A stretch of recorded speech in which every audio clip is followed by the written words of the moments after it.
नमस्कार। सनातन धर्म यात्रा में आप सबका स्वागत है। राष्ट्र के युवा संत परम पूज्य भाई संतोष सागर जी महाराज का संकल्प राजस्थान के 33 जिलों में जाकर सनातन धर्म यात्रा के माध्यम से राष्ट्र की युवा पीढ़ी और बच्चों को संस्कारित करना, नित्य प्रातः वैदिक यज्ञ, श्रीमद् भागवत कथा गायन यज्ञ और राष्ट्रवादी भजनों की पुस्तक रात्रि में आज हम गंगानगर जिले में इस यात्रा के दूसरे पड़ाव के अंतर्गत पहुंचे हैं और सनातन धर्म यात्रा पहुंची है आज परफेक्ट एजुकेशन। यहाँ के बच्चों को पूज्य भाई श्री अपने अमृत वचनों से लाभान्वित करेंगे।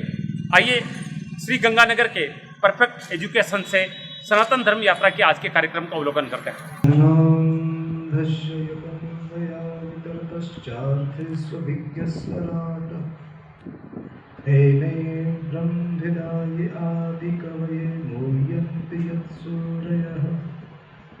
तेजोवारिमृदां यथा विनिमयो यद्दर्शर्गो मृषा धाम्ना स्वेन सदा निरस्तकुहकं सत्यं परं धीमहि।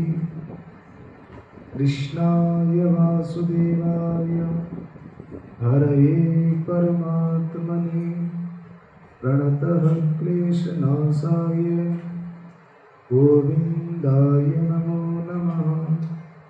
गुरुर्ब्रह्मा गुरुर्विष्णु गुरुर्देवो महेश्वर गुरुर्साक्षात् परब्रह्म तस्मै श्री गुरवे नमः। नमस्कार। श्री कृष्ण। बड़ी प्रसन्नता हो रही है आप सबके चमकते हुए चेहरों को देखकर और आपकी आंखों में जो जिज्ञासा है, तो आप सबको मेरा नमस्कार। परफेक्ट एजुकेशन के सभी प्रधानाचार्यों को मेरा प्रणाम। आदरणीय डीएसपी साहब, बंद कर दो ना 5 मिनट। आज मैं आप लोगों को ज्ञान देने नहीं आया हूँ। आप ये बिल्कुल भी मत सोचना कि मैं आपको कुछ ज्ञान देने के लिए आया हूँ, बल्कि मैं आपसे ज्ञान लेने के लिए आया हूँ, क्योंकि निश्चित आप एजुकेशन में मुझसे ऊपर हैं और आपकी कोचिंग का भी नाम परफेक्ट एजुकेशन है। तो परफेक्ट एजुकेशन जब आप ले रहे हो तो दूसरी एजुकेशन की जरूरत आपको नहीं है।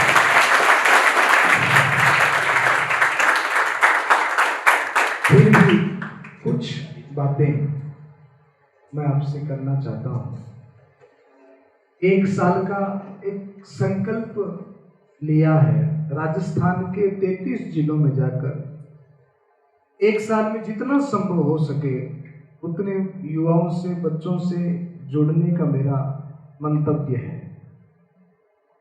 तो मेरे कुछ मन में कुछ सवाल हैं, कुछ मैं जानना चाहता हूँ, कुछ आपको जनाना चाहता हूँ।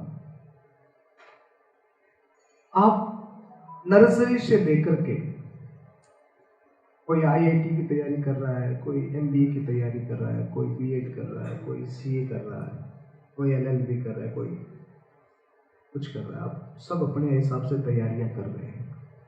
तो एक नर्सरी से लेकर के हाई क्वालिफिकेशन प्राप्त करने के लिए हम जीवन भर में कितनी किताबें पढ़ते हैं? समथिंग सैकड़ों हजारों किताबें पढ़ते हैं। तो उन सारी की सारी किताबों से क्या होता है?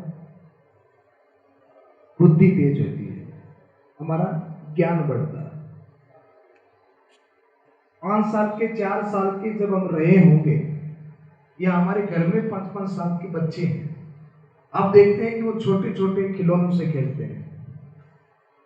वही बच्चे जब 15 साल के या 20 साल के हो जाते हैं, जिस खिलौने के लिए बचपन में वो कभी रोया करते थे, पापा से मम्मी से झगड़ा करते थे, ये दिलाओ। अब विचार कीजिए कि वही बच्चा जब 15 साल का हो जाता है तो उस खिलौने से उसको कोई लगाव नहीं रह जाता, कोई इंटरेस्ट नहीं है उसमें। मम्मी पापा अगर लाकर भी दें कि इसे खेलो तो भी नहीं खेलेगा। क्यों भाई? जिस खिलौने के लिए हम कभी बचपन में रोते थे, आज वो हमारे आगे पड़ा है, हमें कोई लाकर दे रहा है तो भी हमारा इंटरेस्ट नहीं है। क्यों? ये फर्क कहाँ आ जाता है? ये फर्क कहाँ है? ये फर्क आ गया हमारी सोच में, हमारी बुद्धि में। हमें पता पड़ गया कि ये 5 रुपए का खिलौना नकली हमारी उपयोगी वस्तु नहीं है। अब हम 15 साल के 20 साल के हो गए, अब हमारा इंटरेस्ट है बढ़िया क्वालिटी का, बढ़िया मोबाइल हो, बढ़िया कंपनी का हो, बढ़िया साइकिल हो, बढ़िया बाइक हो, बढ़िया हेयर कटिंग हो, बढ़िया ब्रांडेड शूज हो, कपड़े हो। अब हमको लगता है कि ये सब अगर अपने को मिल जाए तो शायद अपनी बिरादरी में, अपने यार मित्रों में अपनी रेपुटेशन थोड़ी सी डेवलप हो जाएगी, अपन अच्छे लगने लगेंगे। और मैं आपको बता दूं कि यही घटना आपके जीवन में दोबारा होगी जब आप 15 साल की जर्नी और कर लेंगे।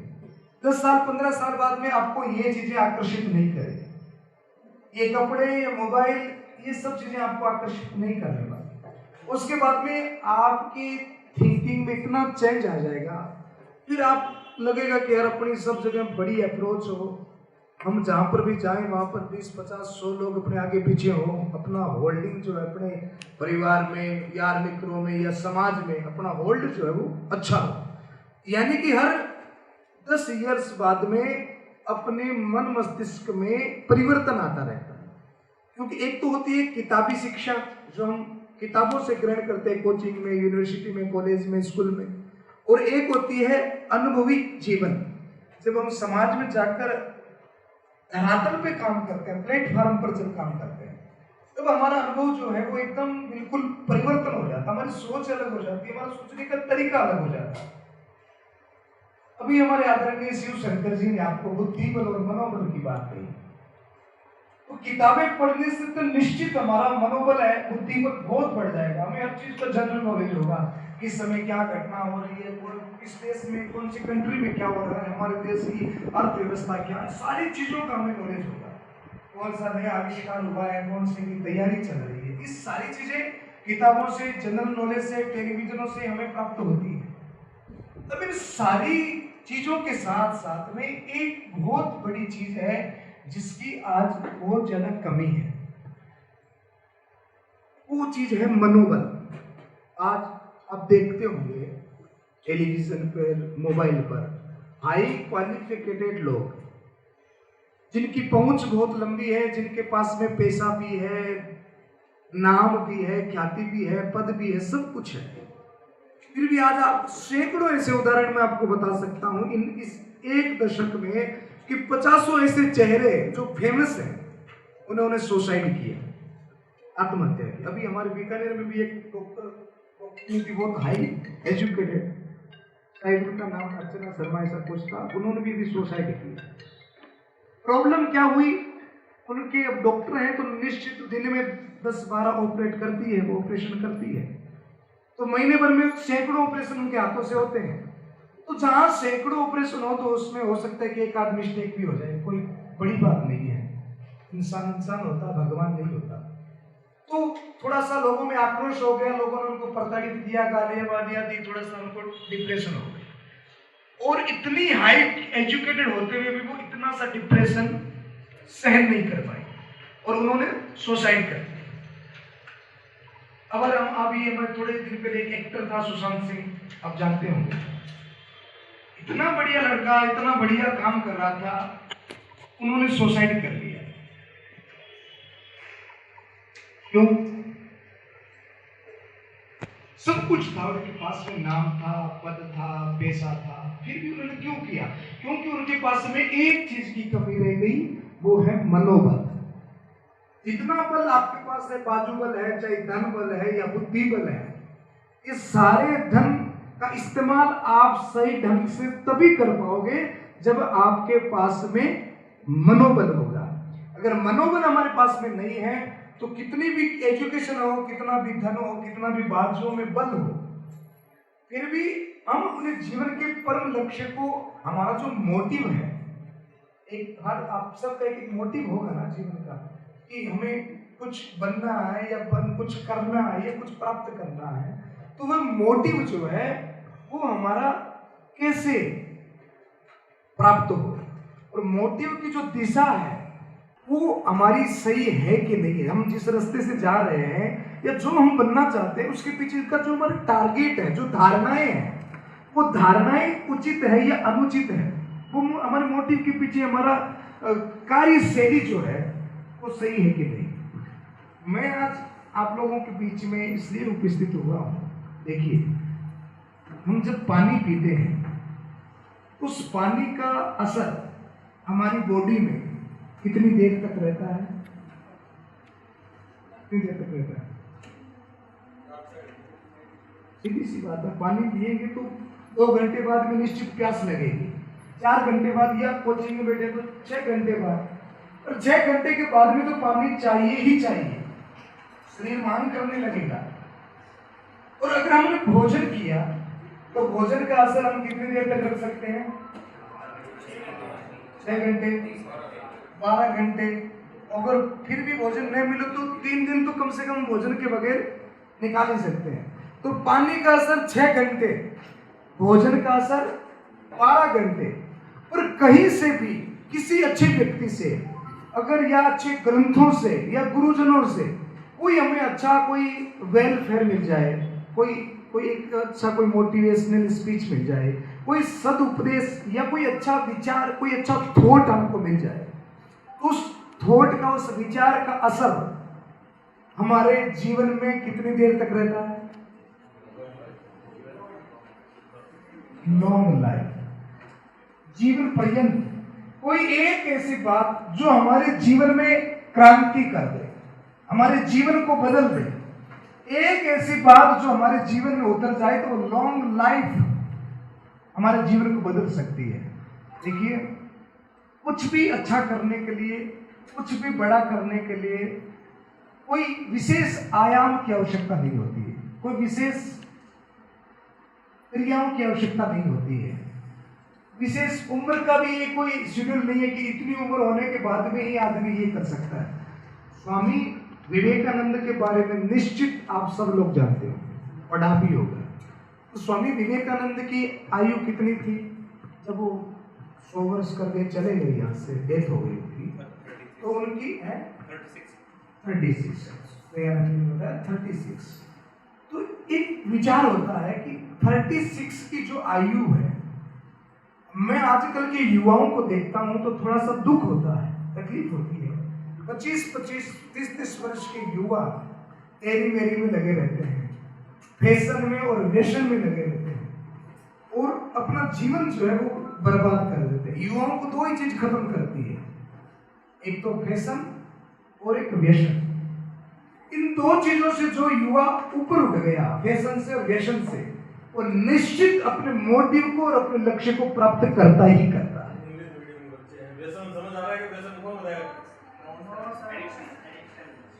अच्छा, पूछो ना कि व्यसन समझ में। तो ये भी देखो, थोड़ा सा देखो, मैं तो इसको अपना दुर्भाग्य मानूंगा। अगर हम हिंदुस्तान में जन्मे हैं, हमारी राष्ट्रभाषा हिंदी है, और अगर उसके वर्ड हमको समझ में नहीं आ रहे हैं तो थोड़ा सा ये भी क्लिक करता है कि क्यों नहीं आ रहा है। हम तो कोई पाश्चात्य संस्कृति में, विदेश में जन्मे नहीं है। हमारे राष्ट्र का गौरव हमारी भाषा है, हिंदी भाषा। तो निश्चित इसके वर्ड्स हमको पता होने चाहिए। तो थोड़ा थोड़ा इंग्लिश के साथ में हिंदी की स्टडी किया करो, क्योंकि आगे जब आप धरातल पे जाओगे, प्लेटफॉर्म पे जो भी आप काम करोगे, आप डॉक्टर बनोगे, आप इंजीनियर बनोगे, आप वकील बनोगे, तो इन शब्दों की भी आवश्यकता आपको पड़ेगी। तो मैं अपने विषय पर आता हूँ। व्यसन बताओ, समझे तो? नशा। बता दिया, व्यसन मतलब नशा। तो नशा और फैशन, व्यसन और व्यसन, ये हमारा शत्रु है। तो स्वामी विवेकानंद ने 36 की आयु में, आज केवल भारत ही नहीं, अभी तो पूरे विश्व में ऐसी कोई कंट्री नहीं होगी जहां पर स्वामी विवेकानंद को न पढ़ा जाता हो और उनके विषय में न कोई जानता हो। सब लोग उनको जानते हैं। तो विषय यह है कि 35 वर्ष की आयु में उस व्यक्ति ने ज्ञान भी अर्जित किया, नाम भी अर्जित किया, और अपने भारत को उन्होंने धर्म गुरु की पदवी पर रख दिया। यानी कि राष्ट्र के लिए उन्होंने जो उपकर्म किया, कई सदियों में ऐसे महापुरुष पैदा होते हैं। तो आज जैसे सुभाष चंद्र बोस है, महात्मा गांधी है, भगत सिंह है, ये हमारे कोई रिलेटिव नहीं है, कोई हमारे नाना दादा मामा काका नहीं लगते हैं। फिर भी हम इनको पढ़ते हैं, कबीर को पढ़ते हैं, मीराबाई को पढ़ते हैं, भगत सिंह को पढ़ते हैं, सुभाष चंद्र बोस को पढ़ते हैं, हमारे रिलेटिव नहीं है ये। फिर भी हम इनको पढ़ते हैं, इनके बारे में जानते हैं कि इनका जन्म कहाँ हुआ, इन्होंने क्या किया, इनके बारे में पढ़ते हैं। क्यों? क्योंकि उनके जीवन का एक टारगेट था, एक मोटिव था, एक लक्ष्य था। वो केवल अपने लिए नहीं अपितु पूरे मानव कल्याण के लिए था। इसलिए आज उनको हम अपना आइडल मानते हैं। आज हमारे वो आइडल है। भगत सिंह हमारा आइडल है, सुभाष चंद्र बोस हमारे आइडल है। ये फिल्मी हीरो हमारे आइडल नहीं है, ये हमारे आइडल नहीं, इनको अपना आइडल मत बनाना। हमारे आइडल तो विवेकानंद है, भगत सिंह है, सुभाष चंद्र बोस है। तो मैं युवाओं से मिलकर सिर्फ इतना कहता हूं कि आपकी अभी जो आपकी एजुकेशन का समय है, यहाँ से लेकर 35 वर्ष तक आपकी आयु का एक गोल्डन पीरियड है। तो अपना फ्यूचर का हम ब्राइट चाहते हैं, तो ये जो समय है ना, दो चीजें वापस नहीं आती। एक तो जो श्वास हमारी बाहर निकल गई, एक बार जो श्वास ले लिया आप उसको वापस नहीं ला सकते। एक जो समय आपका बीत गया, चला गया, वो समय आपका, आप कितने भी कुछ भी प्रयत्न कर लो, उस समय को आप वापस नहीं ला सकते। तो मैं युवाओं से कहता हूं कि हर युवा के पास 35 वर्ष की उम्र में अच्छा ज्ञान भी होना चाहिए, एक पोजीशन होनी चाहिए, एक लेवल होना चाहिए उनके पास में। 35 वर्ष की आयु में प्रतिष्ठा भी हो, धन भी हो और ज्ञान भी हो। ये तीनों चीजें हमारे पास में होनी चाहिए।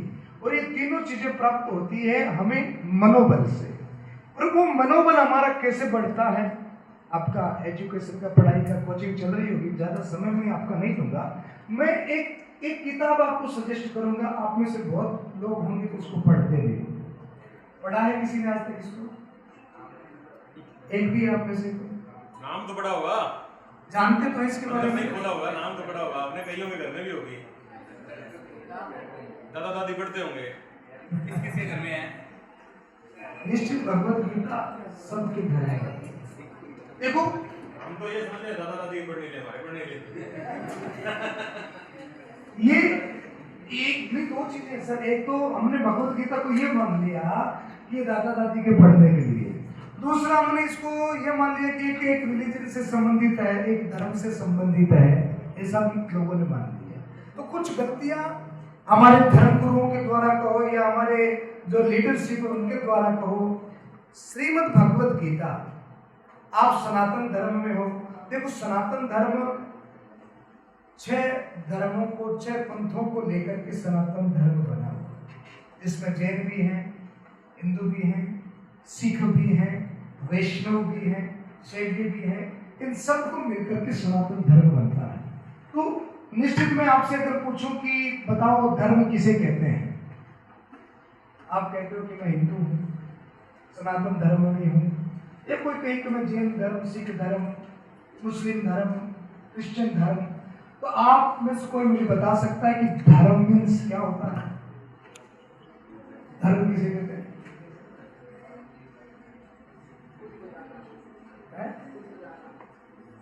हाँ, कुछ मायने तक आप सही हैं।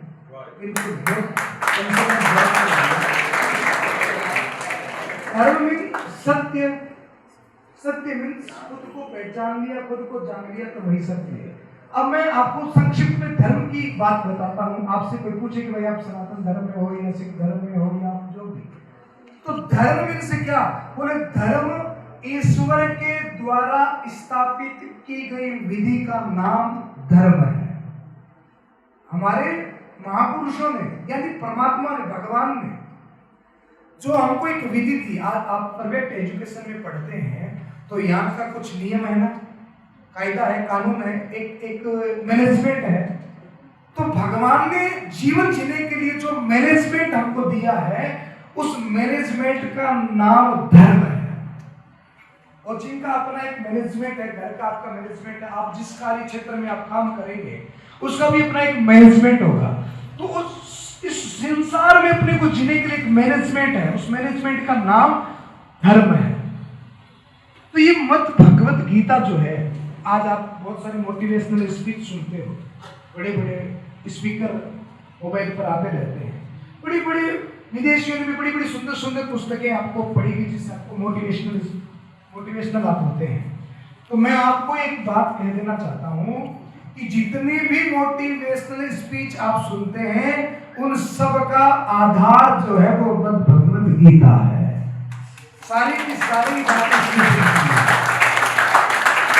आप सब लोग पढ़े लिखे हो, सब लोग एजुकेटेड हो, गूगल आप करना जानते हो, आप किसी भी कंट्री में सर्च कर लेना, आपको चाइनीज, इटालियन, फ्रांसीसी, हर भाषा में आपको भगवत गीता मिलेगी। यानी कि विदेशों की यूनिवर्सिटी में इसको पढ़ाया जाता है। सनातन धर्म में कोई समय था जहां पर 4 वेदों का ज्ञान दिया जाता था, वेद ज्ञान था। आज भी दुनिया की सबसे बड़ी संस्था नासा में अगर किसी विषय पर या किसी धार्मिक ग्रंथों पर रिसर्च होता है तो वो वेदों पर होता है। वेद कितने होते हैं पता है आपको? 4 वेद, उनके नाम भी आपको नो डाउट पता होगा। बिल्कुल। तो उन वेदों का जो एक सार होता है ना, एक जैसे आप किताबें पढ़ते थे, कुंजी भी आपको मिलती है जिनमें लख उनका सार आ जाता, निचोड़ आ जाता है। तो ये गीता जो है आज से 5000 वर्ष पूर्व है, अर्जुन के लिए भगवान ने कही। जब अर्जुन को संशय हो गया, घबरा गया, केवल अर्जुन नहीं, हर आदमी के जीवन में एक बार ऐसी परिस्थिति जरूर आती है, चाहे कोई भी क्यों ना हो, उसके जीवन में ऐसी परिस्थिति आती है कि वो चौराहे पे जाके खड़ा हो जाता है। उसको समझ में नहीं आता कि मुझे क्या करना है। कोई उसके पास में टारगेट नहीं रहता, जीवन का कोई उसके पास में हेतु नहीं रहता कि मुझे करना क्या है। उस समय एक चीज आपको दिशा देती है, मार्ग देती है, उसका नाम है भगवत गीता। ये दुनिया की सबसे बड़ी ताकतवर किताब है, ये सबसे बड़ी मनोचिकित्सक बुक है, इससे बड़ी मनोचिकित्सक कोई किताब नहीं हो सकती। तो मैं आपसे कहूंगा कि आप अपने जीवन के मोटिव को, लक्ष्य को अगर सुचारू रूप से बनाना चाहते हैं, आप मनोबल बढ़ाना चाहते हैं, आप अपने जीवन में कुछ प्राप्त करना चाहते हैं, तो एक बार आप इस किताब को जरूर समझना। हजारों किताबें पढ़ते हैं ना, एक बार इस किताब को जरूर पढ़ना। मैं आपको गारंटी देता हूं यह वह किताब है जो आपके जीवन के लक्ष्य को बदल सकती है। भगवत गीता के बारे में बहुत सी बातें हैं, पर मैं आपको थोड़ा सा इसमें समझाना चाहूंगा। भगवत गीता में कृष्ण ने भगवत गीता को 3 भागों में बांटा है, कर्म, अकर्म और विकर्म। 2 चीजें होती है ना, एक तो होता है भाग्य और एक होता है कर्म। तो आपका विश्वास कर्म पे है कि भाग्य पे है? कर्म पे भाग्य है ना। देखो भगवान श्री कृष्ण ने गीता में कहा, कर्मण्येवाधिकारस्ते मा फलेषु कदाचन। तुम अपने कर्म पे फोकस करो, उस पर ध्यान दो, फल स्वतः तुम्हारे पीछे दौड़कर आएगा, तुम्हें फल के पीछे दौड़ना नहीं पड़ेगा। श्रीमद् भागवत कथा में भी श्री कृष्ण ने यही बात कही, कर्मणा जायते जंतु कर्मणैव विलीयते। जीव का कल्याण कर्म से ही होता है। और अगर रामचरितमानस के बारे में आप जानते हैं तो रामचरितमानस में भी तुलसीदास जी ने यही कहा, कर्म प्रधान विश्व रचि राखा। यानी कि भगवान ने विश्व को रचा कर्म के आधार पर। अब इसका मतलब ये नहीं है कि भाग्य जैसी कोई चीज नहीं होती है, भाग्य जैसी चीज भी होती है। भाग्य जैसी, अगर आपको कहीं से कोई सदविचार आपको मिल रहा है, अभी मैं आपके पास में आया, आपको अच्छी बातें बता रहा हूं, तो इसमें आपने कोई कर्म नहीं किया। कोई कर्म किया क्या आपने? आपको तो पता ही नहीं होगा। हम आपके पास में चलकर आए हैं ना, तो आप इसको दुर्भाग्य भी कह सकते हो और भाग्य भी कह सकते हो। किसी को अगर मेरी बातें अच्छी लगी है या हमारा आना अच्छा लगा तो वो कहेगा कि चलो अच्छा भाग्य है, आज अच्छे लोगों से मिले। और कोई अगर मेरी बातों से बोर हो रहा है तो वो कहेगा अरे यार आधा घंटा खराब कर दिया, बड़ा दुर्भाग्य, आधा घंटा चला गया। तो दुर्भाग्य हो या भाग्य हो, दोनों में भाग्य तो जुड़ा ना। तो भाग्य जैसी चीज भी होती है, पर कितना होता है? बोले कर्म करने वाला व्यक्ति जितना जूठा छोड़ देता है वो किसको मिलता है? बोले जो भाग्य के भरोसे बैठे रहते हैं। तो कर्म, अकर्म और विकर्म 3 भागों में बांटा। आप जो कर्म कर रहे हो, पढ़ाई लिखाई कर रहे हो, ये कर्म है। उस कर्म के पीछे विकर्म कब हो जाता है? बोले जब हम कर्म के पीछे हमारा मोटिव अच्छा होता है, लक्ष्य अच्छा होता है। मुझे डॉक्टर बनना है, तो 2 धारणाएं होती है। एक तो डॉक्टर बनना है समाज की सेवा के लिए, और एक डॉक्टर बनना है धन कमाने के लिए। दोनों के पीछे मोटिव जो है वो अलग अलग होता है। जब समाज सेवा की बात आती है तो हमारा कर्म होता है, सुंदर कर्म होता है, करेक्ट कर्म होता है। और महाराज यही बातें जब बदल कर धन की ओर चली जाती है, कुछ प्राप्त करने के लिए चली जाती है, तो वो विकर्म हो जाता है। एक अकर्म भी होता है जिसमें आदमी जीवन पर्यंत कुछ करता ही नहीं। जैसे पशु कर्म करता है, और वो कर्म नहीं है, वो अकर्म है, क्योंकि उसके कर्म से किसी को कोई बेनिफिट नहीं है। तो अकर्म, विकर्म और कर्म। कर्म का मतलब होता है जिसमें हमारा मोटिव हो, लक्ष्य हो।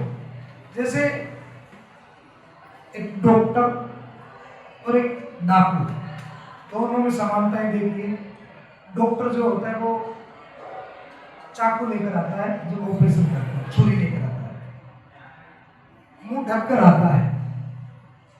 डाकू भी ऐसा ही करता है। डाकू भी चाकू लेकर आता है कि नहीं आता है?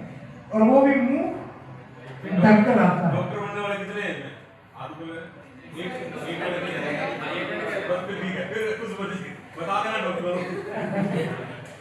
तो डॉक्टर भी चाकू लेकर आता है और पेट चीरता है, डाकू भी चाकू लेकर आता है, पेट चीरता है। और मजे की बात, दोनों ही मुंह ढककर आते हैं। और दोनों में डिफरेंस कितना है? बोले डाकू तो पुलिस के डंडे से दौड़ता है, दूर भागता है, और डॉक्टर वो होता है, वो सम्मानित होता है, समाज में उसको सम्मान मिलता है, गिफ्ट मिलता है। कारण क्या है? बोले दोनों काम तो एक जैसा ही कर रहे हैं, पेट चीरने का ही कर रहे हैं, पर एक तो जान लेने का काम करता है और एक जान बचाने का काम करता है। तो भगवत गीता आपको अहिंसावादी बनाएगी, भगवत गीता आपको मेहनती बनाएगी, भगवत गीता आपको सरल बनाएगी, भगवत गीता आपके जीवन में वो मार्गदर्शन करेगी कि जीवन में कितनी भी बड़ी कठिनाई आपके सामने क्यों न आ जाए, उन कठिनाइयों से लड़ने का समय जब आएगा तो उस समय भगवत गीता आपकी बहुत हेल्प करेगी। इससे फिर कोई मनोचिकित्सक किताब दुनिया में कोई नहीं है। मेरे पास कहने को तो बहुत सारी बातें हैं, मैं शाम तक यूं ही बोलता रहूंगा, मेरी बातें खत्म नहीं होती। तो मैं आपसे ये कहना चाहता हूं कि सफल आदमी वही होता है, केवल एजुकेशन से सफलता प्राप्त नहीं होती है।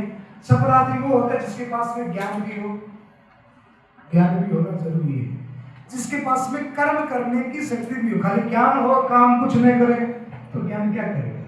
और जीवन में भक्ति भी हो, माता पिता के प्रति भक्ति हो, जिन गुरुजनों से हमने कुछ सीखा हो। कभी जीवन में हम कितने भी बड़े बन जाएं, वो भक्ति गुरुजनों के प्रति कभी नहीं छोड़ना चाहिए। और भक्ति अपने ईश्वर के प्रति, जिसने ईश्वर ने हमको ज्ञान दिया, ऊर्जा दी, कार्य करने की क्षमता दी। सोचिए, कभी भगवान ने पूरा शरीर दिया हमको, और आंखें न दी होती तो, पूरा शरीर दिया होता पर बुद्धि न दी होती तो, पांव न दिए होते तो हमेशा उस ईश्वर के प्रति श्रद्धा रखो, भाव रखो, भक्ति रखो। जिस ईश्वर ने हमको ऊर्जा दी, ज्ञान करने की शक्ति दी, पूरा शरीर दिया, ताकत दी, मनोबल दिया, बुद्धिबल दिया, अच्छे माता पिता दिए, भारत जैसे राष्ट्र में हमारा जन्म हुआ। क्योंकि एक भारत ही ऐसा देश है जहां पर हम अपनी पृथ्वी को, जिस धरती पर हम जन्मे हैं, उसको हम माता कहते हैं। अन्य किसी, आपने कभी सुना इटली माता?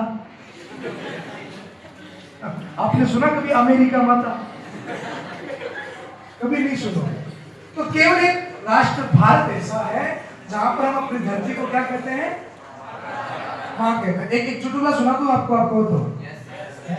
एक बार एक अंग्रेज भारत में आ गया। तो भारत में आया तो किसी मेरे जैसे फकड़ के साथ में हो गया। तो वो साधु ने तुलसी को देखा। तुलसी जानते हैं ना? तुलसी को जाकर कहा, हे तुलसी माता। अंग्रेज का व्हाट इज दिस?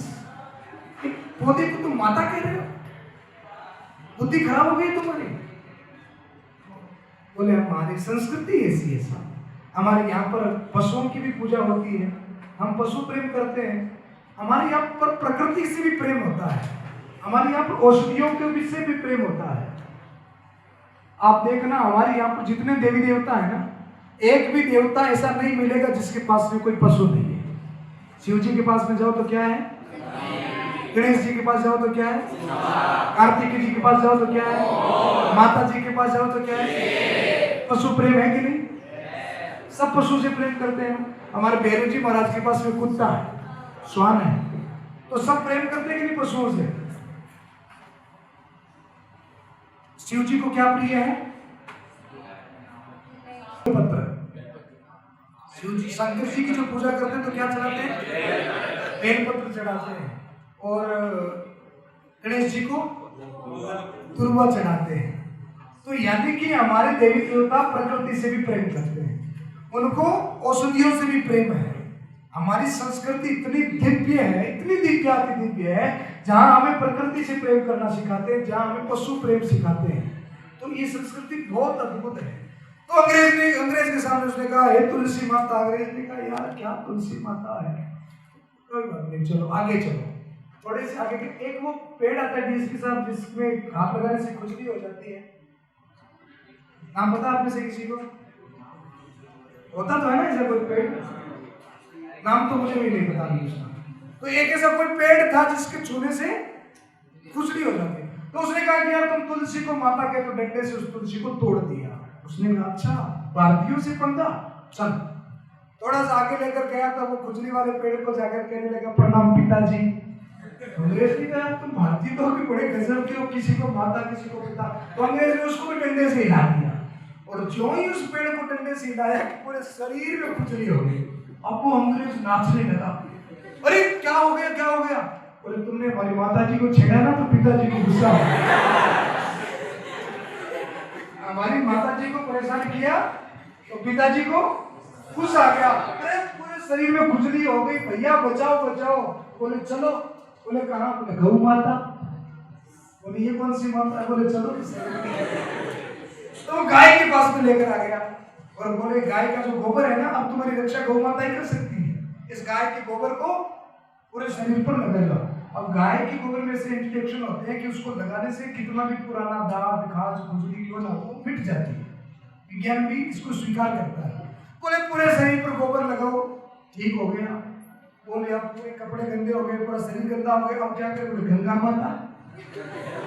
चलो गंगा माता के पास, शरीर साफ हो जाएगा। तो हमारी जो संस्कृति है ना, वो बड़ी अद्भुत है, जहाँ पर पशु प्रेम, अहिंसा की बातें होती है, यहाँ पर प्रकृति की रक्षा की बातें होती है। तो निश्चित आप सब एजुकेटेड लोग हैं। आज केवल कोई धर्मगुरु का ही दायित्व नहीं है कि वो अपने धर्म का प्रचार करे, अपने राष्ट्र का प्रचार करे, राष्ट्र के आयामों का, नियमों का, संस्कृति का प्रचार करे, बल्कि भारत के हर एक युवा का ये धर्म है कि वो अपने राष्ट्र धर्म का, अपनी संस्कृति के ऊपर अपना गौरव भी रखे और उसका प्रचार भी करे। क्योंकि हमारे वेद, हमारी गीता कहती है, धर्मो रक्षति रक्षित है। जिस जगह पर धर्म होता है तो वह धर्म हमारी रक्षा करता है, और हमारा कर्तव्य है कि हम हमारे धर्म की रक्षा करें, हम हमारी संस्कृति से जुड़े रहें, हम हमारी संस्कृति का प्रचार प्रसार करें। तो मैं आपसे ये निवेदन करूंगा कि आप मंदिर भी जाएं, धार्मिक ग्रंथ भी पढ़ें, इससे आपको सुकून मिलेगा, आपके जीवन में शांति मिलेगी। वो ईश्वर का एक केंद्र स्थान होता है। वहां पर अगर आप 5 मिनट 10 मिनट अपना समय बिताते हैं तो आपको बहुत अच्छा लगेगा। भगवत गीता पढ़े, अपने धर्म का प्रचार करें और अपने जीवन का एक सुंदर मोटिव, एक लक्ष्य निर्धारित करें, अपनी संस्कृति का प्रचार करें। इसीलिए मैं आपके सामने आया हूँ। जय श्री राधे।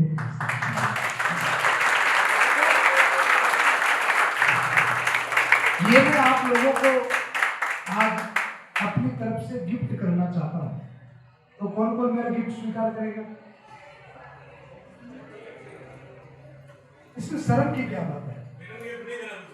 जिसको नहीं चाहिए तो वो हाथ ऊपर मत करो, जिसको चाहिए वो हाथ ऊपर करो। मोटा मोटी सबको चाहिए, पर निश्चित मैं आपको ये देकर जाऊंगा तो इस गिफ्ट की आप कदर भी करेंगे और इसको निश्चित आप पढ़ेंगे भी, और हो सके तो अपने अपने मित्रों को इसके बारे में बताएं और अपनी तरफ से भी एक एक भगवत गीता आप सबको भेंट करें, क्योंकि इस दुनिया में इससे ज्यादा कोई ताकतवर किताब नहीं है, क्योंकि ये किताब किसी साधारण व्यक्ति ने नहीं लिखी, स्वयं परमात्मा कृष्ण ने लिखी है। तो निश्चित ये किताब आपके जीवन में बहुत बड़ा परिवर्तन करेगी, आप इसको जरूर पढ़ेंगे। एक एक किताब मैं आपको देना चाहूँगा, तो निश्चित आप इसको अपने जीवन में, आदमी को शिक्षा तभी प्राप्त होती है जो अपने से ज्यादा प्रेम अपनी किताबों से करता है। तो इसको आप बहुत प्यार से और संभाल के रखेंगे। नमस्कार।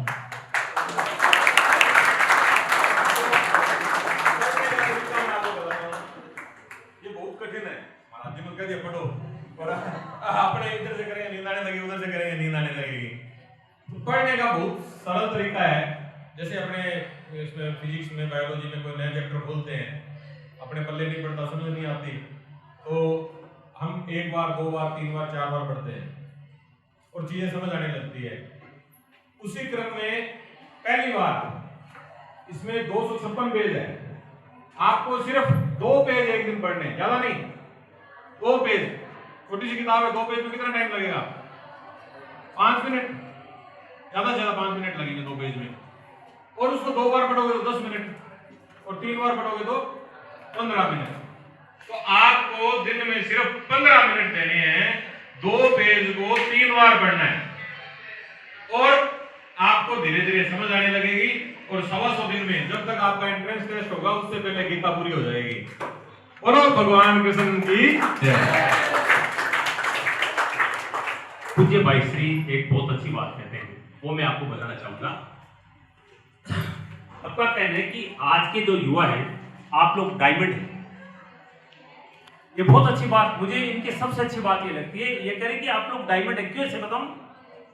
आज से 30, 40, 50 वर्ष पहले जब हमने शिक्षा ग्रहण की, उस समय न तो मोबाइल था, न टेलीविजन था, न इतना ज्यादा फैशन था, न इतने ब्रांडेड कपड़े वगैरह, ये सब चीजें नहीं थी। उस समय लोगों का एक ही काम था, युवाओं का, कि पढ़ना या घर का काम करना, खाना पीना, और कुछ नहीं था। आज के युग में इतने फैशन का ये दौर, मोबाइल, मतलब चकाचौंध के बीच में आप लोग पढ़ते हैं और 80, 90, 95, 97% नंबर लाते हैं, तो हम आपको सैल्यूट करते हैं। आपकी दिमाग की जो क्षमता है वो अपार है, ये भाई जी बता सकते हैं। तो इसलिए अगर आप लोग ने एक बात पूज्य भाई श्री की जीवन में उतार ली, तो देखना आपके जीवन में कितना परिवर्तन आने वाला है। ये मतलब अगर आप पढ़े भी नहीं, नित्य अगर आप इसको उठाकर पढ़ाते हैं, अगर मस्तक से भी लगा लेंगे ना, तो देखना आपके दिमाग में कितनी इससे शांति मिलेगी। पैसा आप चाहे कितना बड़ा पद प्राप्त कर लीजिए। देखिए, मैं कमेंटेटर रहा हूं, आपने मेरी आवाज, आपको कुछ लोगों को लग रही होगी, मैं आकाशवाणी में क्रिकेट की कमेंट्री करता था।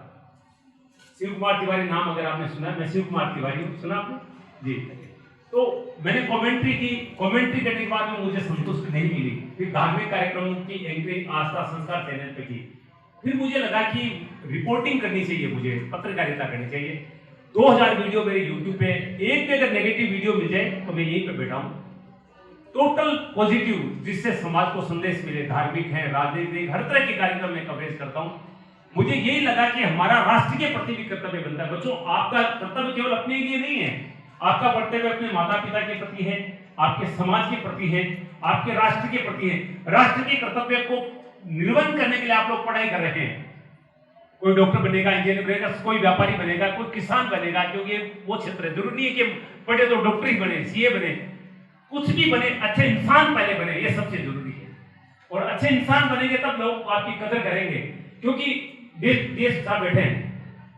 पुलिस महकमे का ये व्यक्ति, इनका चरित्र देखिए आप, इनकी सोच देखिए आप।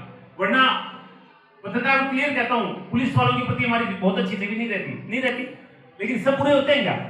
ऐसे लोग बहुत होते हैं, लेकिन वो रिटायरमेंट होने के बाद में लोग इनकी सम्मान करते हैं, इनकी इज्जत करते हैं, इनको सलाम करते हैं। और अगर वो भी अच्छा कार्य जीवन में नहीं करें तो रिटायर होने के बाद भी उनकी तरफ कोई देखता भी नहीं है। ये हमारा चरित्र है जो हमारे जीवन को सुंदर बनाता है। अगर आपने चरित्र अपना सुंदर बना दिया, फिर देखना आपका जीवन कितना दिव्य बन जाएगा।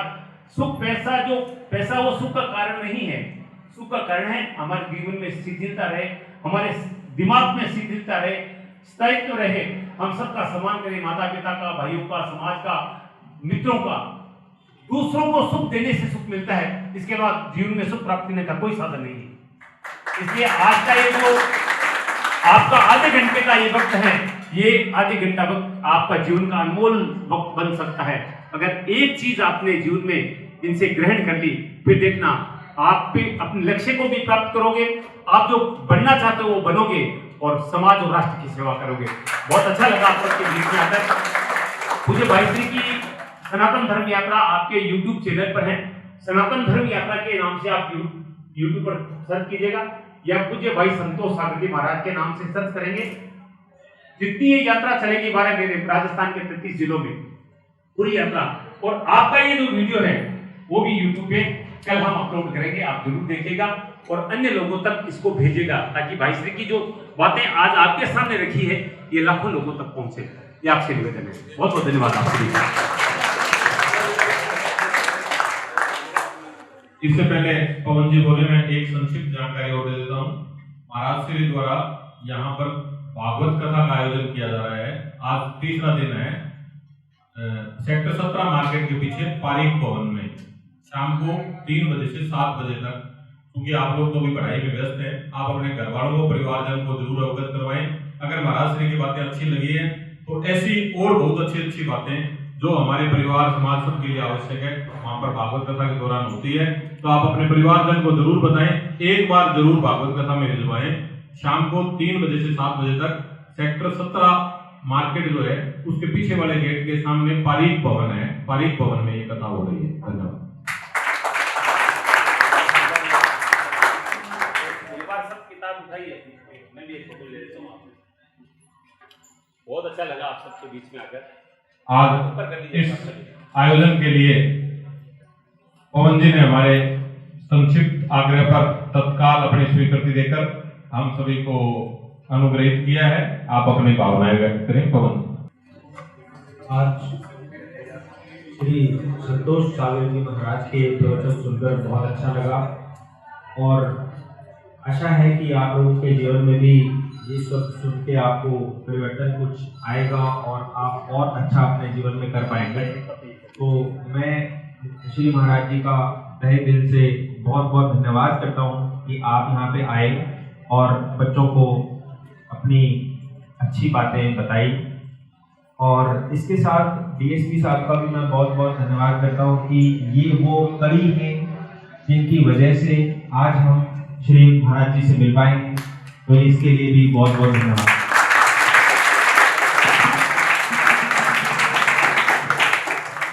आदरणीय गुरु जी का सम्मान करें।